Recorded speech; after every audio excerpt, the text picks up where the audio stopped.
Alright, yeah, and welcome back to some more Magic Duels. This week we're going to be taking a look at a subscriber deck. This is a green energy deck sent to us by Technobert, so thank you for the list. I have made a few changes to the deck. You might notice there's blue in there. It's only to splash a single card, which is why it's bluish-green. As always, this episode is sponsored by 5 Color Combo, so if you check the description, you'll find a link to their website where you'll find all the Magic the Gathering tokens you could ever want, made by a real Magic the Gathering artist. So if that's something that interests you, then be sure to check out the description for the link. So, green energy speaks for itself, to be honest. It's an energy deck that's mostly all green. The only exception to that rule is Imperial Voyager, because I believe that the amount of pump spells that we have in this deck and the ability to get X energy from this creature essentially means that you should probably splash a little bit in. And since we're running also ether hubs to gain energy, then we're already splashing a little bit. So if we go right to the beginning of the deck, we've got ourselves a Primal Bellow. So for 1 green, instant speed, target creature gets +1/+1 until the end of the turn for each forest you control. This is mono green after all, with a little bit of blue, so we can have up to +18/+18 on this. And this is kind of the reason why I thought Imperial Voyager might be really good, because if you stick a Primal Bellow on that, then you're going to get energy equal to its power essentially, which could be up to a 2020 at that point, or a 2021 in this case. So yeah, Primal Bellow is really good at just closing a game out. Leaving a creature unblocked in the late game when you've got about 10 forests out can just end a game in its own right. Just a random 2/3 or a 1/1, you know, can just suddenly become stupidly big and just end the game by itself. Next we have Blossoming Defense, another pump spell. So for 1 green, instant speed, target creature you control gets +2/+2 and gains hexproof until the end of the turn. So this is a great way to protect our creatures. It also is a pump spell. Goes wonderfully with Electrostatic Pummeler. You may notice I'm playing this guy a lot, it's because I absolutely love him, he's great. But yeah, to give this guy +2/+2 and hexproof means that you can double for... you need a lot less energy to do the usual doubling that we do for lethal damage, so it's really good for that. And then it also makes him unable to be targeted. And then we also have ways of making him trample and stuff like that. So yeah, so Blossoming Defense is really good, protecting our creatures as a combat trick to pump our creatures out the way. If our opponent tries to remove them, we can stop it. And we can also close the game out and make sure that our opponent can do nothing about it, so it's really awesome for that. Next we have Sylvan Advocate. Pretty much an auto-include in most green decks. So for 1 and a green, we have a 2/3 vigilant creature, and as long as you control 6 or more lands, Sylvan Advocate and land creatures you control get +2/+2. So you can essentially become a 4/5 later on in the game for 2, which is really good. And if we're trying to get some nice looking creatures out, then he's usually good enough to stop a lot of the early game aggro as well. If we're playing against some sort of aggressive deck on the ground, like Red Deck Wins or something like that, a 2/3 Vigilant for 2 is really good at blocking that kind of thing and can usually slow our opponent down just enough for us to stabilize. We then have Long Tusk Cub. For 1 and a green, we get a 2/2, and whenever Long Tusk Cub deals combat damage to a player, you get 2 energy.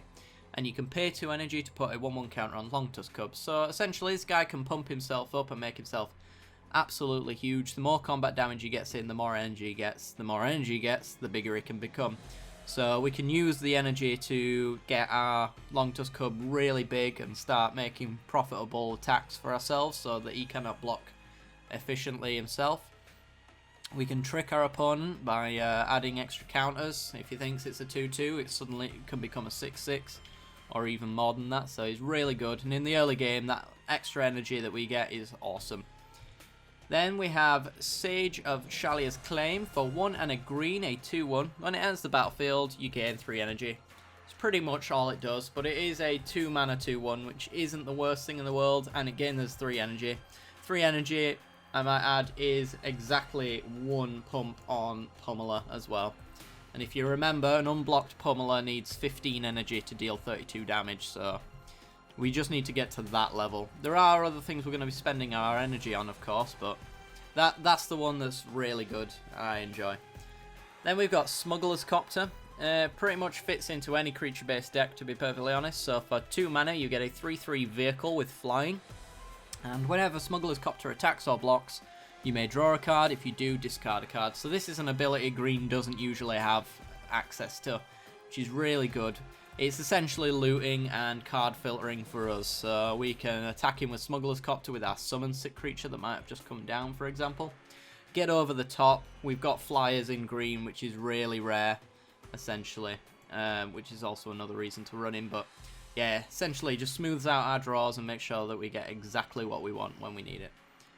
Nature's Way, for 1 and a green, sorcery speed, target creature you control gains vigilance and trample until the end of the turn, then it deals damage equal to its power to target creature you do not control. So this is one of the ways that we can give our Pummeler trample. We can also give any creature trample, really, and vigilance. So if we've got our Long Tusk Cub up to like a 6/6, it doesn't have trample, so you can't get that damage through, so it's not always the best card in the world, but if we have it fight a creature and remove it, suddenly it gets trample to get through the rest of his creatures and vigilance so that we can block with it.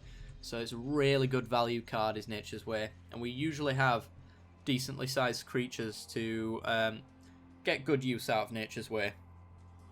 We then have Larger Than Life, another way to give our creatures trample. So for 1 and a green, a sorcery speed, bit of a downside, but target creature gets +4/+4 and gains trample until the end of the turn. So if we need to push through that final little bit of damage, Larger Than Life is exactly where we go for it. So we, for 2 mana, stick it on this Electrostatic Pummeler. It becomes a 5/5, and every 3 energy it doubles 5 essentially. So we can get to the energy limit to win really easily with a Larger Than Life in hand. We then have Nissa Vastwood Seer, so for a 2 and a green 2/2 legendary creature. She enters the battlefield, and when she does, she gets us a forest card, which helps with our Primal Bellow. We reveal it and put it into our hand. Whenever a land enters the battlefield under your control, you get 7 or more lands, exile her, and return her as Nissa Sage Animist.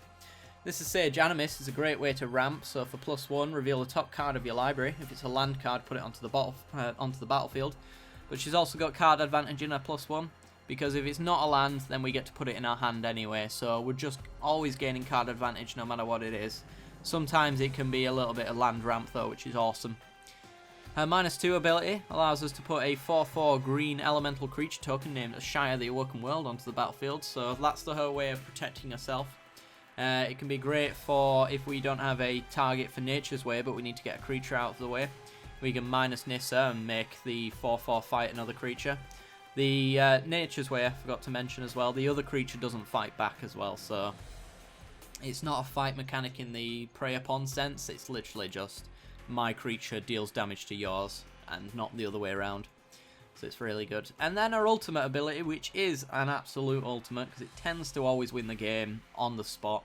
Untap 6 target lands, they become 6/6 elemental creature tokens that are still lands, so we can just, yeah, you just throw loads of damage at your opponent. These usually don't have enough life or blockers to be able to deal with this kind of thing. And you can also spend that 6 mana beforehand playing out more creatures if you want, and then you get to untap them. So even tapped lands become the untapped 6/6s, which is awesome. We then have Tireless Tracker, another way of getting card advantage. So for 2 and a green, a 3/2 creature, whenever a land enters the battlefield under your control, you get to investigate. And that means we get to put a clue token onto the battlefield, and we can sack that clue token to draw cards, essentially. And whenever you sack a clue, you get to put a 1/1 counter on Tireless Tracker. So we have a lot of ways of making our creatures a lot bigger and bigger and bigger as we go along. So even though they're quite small at the moment, we can pump them all, most of them up anyway, except for Sage. Sage always pathetic, but we want you for the energy, so who cares. But yeah, having loads of lands coming into the battlefield gets us loads of clue tokens, gets us loads of card draw, which in green is really hard to get outside of Tireless Tracker. We then have Architect of the Untamed, so for 2 and a green we have a 2/3. Whenever a land enters the battlefield under your control, you get an energy. So every single land now nets us an energy, which is awesome. And then we can pay 8 to get a 6/6 Colourless Beast artifact token. So this is another way for us to pay to spend our energy, essentially. We get to make a big board, essentially. Loads of 6/6s every turn is pretty awesome. And if we're being Imperial Voyagering with our pump spells, we could probably pay for it in one shot if we've pumped up the Voyager. So it's that kind of awesome. Every land as well gets us the energy, so we're building up for that big explosion with our Pummeler as well. We then have Reclamation Sage, so for 2 and a green, a 2-1. There's only a 1-of, but we do have ways of grabbing Reclamation Sage. Reclamation Sage can enter the battlefield, and when he does, you get to destroy target artifact or enchantment. So this is here for the tutelages, this is here to get rid of smugglers, copters, most artifacts in the format. It's only a 1-of because we do have Eldritch Evolution, which can grab us it. And we can also pull it back with Green Warden as well. So we do have ways, of getting Reclamation Sage onto the board early without finding it, and also getting it back and replaying it over and over again. So it's pretty awesome for that. We then have Imperial Voyager, the card that is the reason to splash blue in energy decks. So for 1, a green and a blue, we have a 2-3 flying trample, and whenever Imperial Voyager deals combat damage to a player, you get that many energy counters. So pumping up this creature gets more energy essentially. But at the bare minimum, it is a 3 mana 2-3 flying trample that gets 2 energy when it deals combat damage, which is awesome. It's just really good value, to be honest. So I'd probably splash him in here even if it wasn't for the pump spells, but pump spells make him so much better for that kind of thing. The blue mana we get from our Ether Hubs. We are only running 3 Ether Hubs, which is why he's only a 2-of, and this is the only blue card we are running. We're also doing a Lumbering Falls as well, just in case, which is also a manland backup with hexproof for our pump spells if we want to do that kind of run. So yeah, that's the reason why we're only running 2 of them, and why we're not running any more blue as well, because if we ran any more blue, then we might just have to add more Lumbering Falls and stuff like that, and it make it less mono green and less synergies with Primal Bellow and stuff like that. So that's the reason why it's such a thin creature. I might consider putting the 3rd one in here. I'm not entirely sure, but I didn't want to draw into Voyager without definitely having a blue source on the battlefield, which we only have 4 out of our 23 lands, so it's not a high chance to see it. So, moving on, the game winner, my absolute MVP of Magic Duels at the moment. 3 mana, 1-1, Electrostatic Pummeler. When it enters the battlefield, you get 3 energy. And you can pay 3 energy, and Electrostatic Pummeler gets +X/+X, where X is its power. Essentially, it doubles its power and toughness every single 3 energy triggers. So if we pumped it up prior to that as well, we get to double for more. But this is mostly why we're generating so much energy. That and the Architect of the Untamed to get our beast tokens. It's really awesome for that kind of thing. Also Bristling Hydra, but, you know, it's not as good as Pummeler. Pummeler is an absolute beast. If you haven't checked out every single deck I keep running with Pummeler, he keeps doing like 200 damage, that kind of thing. I'm pretty sure he's easily capable of doing that in this deck, so maybe we'll see an increased record on the highest amount of damage Pummeler can do. I aim to do lots. That's all I'm going to say. So yeah, that's why we got Pummeler in here. We have plenty of ways of finding him, like Eldritch Evolution. So for 1 and 2 green, we have a sorcery speed. As an additional cost to cast Eldritch Evolution, sacrifice a creature. Search your library for a creature card with converted mana cost X or less, where X is 2 plus the sacrifice creature's converted mana cost, and then put that onto the battlefield. So essentially, we sack one of our little creatures, and we get a slightly bigger creature, or a more appropriate creature. So any of our creatures in this early stage will grab our Pummeler, so that when we get the Eldritch Evolution, we've essentially grabbed a Pummeler. We can also grab our Hydras and our Gear Hulks as well. So our 3 mana creatures, like our Reclamation Sage and our Architects. Eldritch Evolution will grab our Gear Hulk, grab our Hydra, that kind of thing. Won't grab Green Warden though, because he is 6 mana cost, so you would need a 4 mana cost creature. So Bristling Hydra's the only one in the lowest part of the curve that will grab Green Warden, essentially. Speaking of Bristling Hydra, 2 and 2 green, a 4-3. When it enters the battlefield, you gain 3 energy.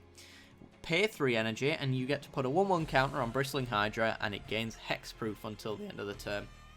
So this is another way to push through all that trampling damage without our opponent being able to remove it. So we could larger than life our Bristling Hydra, make it an 8-7 with trample.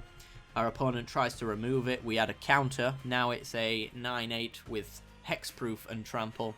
And now our opponent's got a real big problem. These counters don't go away either, so all of this energy is not wasted on the Bristling Hydra. just going to get progressively bigger as time goes on, and can close out games in his own right as well. So he's really awesome for that kind of thing. Next we have Virtuous Gearhulk. 3 and 2 green, trample. Whenever Virtuous Gearhulk enters the battlefield, you get to put 4 1/1 counters, divided as you choose among any number of creatures. So if the Gearhulk is on his own, he is a 8/8 trample for 5. That's how brutal this guy can be. If not, we could put it on Bristling Hydra. We could even put it on Pummeler, so that every single pump is going to be great. We don't have to actually have a pump spell in hand. We can just stick 4 counters on him and make him a permanent 5/5 that we can double, that kind of thing. We can grab him with Eldritch Evolution as well to keep doing this.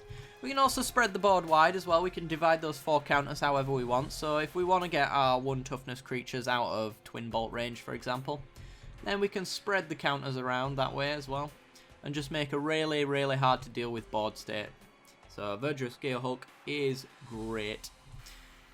Green Warden of Marasa. 4 and 2 green for a 5/4 creature. When it enters the battlefield, you may return target card from your graveyard to your hand. This is absolutely any card in our deck that doesn't get exiled. Eldritch Evolution does get exiled, so this is the only card you can't get out the graveyard unless it was put there by other means other than other than cast, sorry. So Green Warden can grab back our Reclamation Sage if we've thrown it under the bus in a tutelage match, so that they'll have it killed. We can get it back and get another tutelage off the board, that kind of thing. We can just essentially grab back anything. If they've just gotten rid of our Pummeler and that was our win condition for the game, we can go and grab it back again, cast it, and get that 3 energy. It's really good. And when he dies, you get to do the exact same thing, except for you exile it instead. So Green Warden of Marasa is great for grabbing whatever you want. If we're land screwed, which we won't be on 6 mana to be fair, but if we were, we could also grab lands as well. Maybe a Rogue's Passage to get through that final bit of damage with our Pummeler as well. So yeah, that's essentially the deck. Moving on to the lands, we've got 18 forests. We've got a Lumbering Falls. This one enters the battlefield tapped and produces blue mana, which is what we want it for. And for 2, a green and a blue, you can make Lumbering Falls become a 3/3 green and blue elemental creature with hexproof, and it is still a land. Lumbering Falls, great synergy with our Sylvan Advocate. Most people forget it when they're doing the maths as well. Land creatures get +2/+2 with a Sylvan Advocate out. So our Lumbering Falls can be a 5/5 for 4, essentially, every single turn. And we can trample him and pump through as well, so even if our opponent's wiped our board, if we have our Primal Bellows in hand, we have our trampling stuff as well, then we can maybe just kill them with a land. So Lumbering Falls is a great way to stay relevant through a board wipe, that kind of thing. We then have Rogue's Passage, adds 1 colourless to the mana pool, which isn't great. However, for 4, it gets to tap and make one of our creatures unblockable. Mostly Pummeler, to be honest. If we've put our counters on him and he's a 5/5, then we only really need 2 triggers, so we only need 6 mana to be able to do that damage. Or 6 energy, sorry. And the 4 mana, which we won't be spending on pumping him, will go towards making him unblockable, so it's really good at pushing through that final bit. And then finally we've got Ether Hub. Ether Hub enters the battlefield, you get 1 energy, and you can pay that energy to add 1 mana of any colour to your mana pool, or just pay for colourless. So he gets us that little bit of extra energy that we might need for our Pummeler, but most of all it's here so that we can get our Voyager onto the battlefield, our blue mana. That's what we need to find it for. We'll always be able to get the blue mana though, because this is an energy deck after all, so this Ether Hub only stops working without energy, and that's just not going to happen. Alright guys, that's going to do it for the deck. I think the gameplay is going to be a little late today, so if you are looking for it, that's why it's not going to be there. But be sure to leave a like if you enjoyed the content, it helps me out a great deal. Subscribe for more Magic Duels in the future, and if you're not sure about subscribing, then stay for the end card, see the rest of the content I got to offer, and I will see you next time. Bye bye.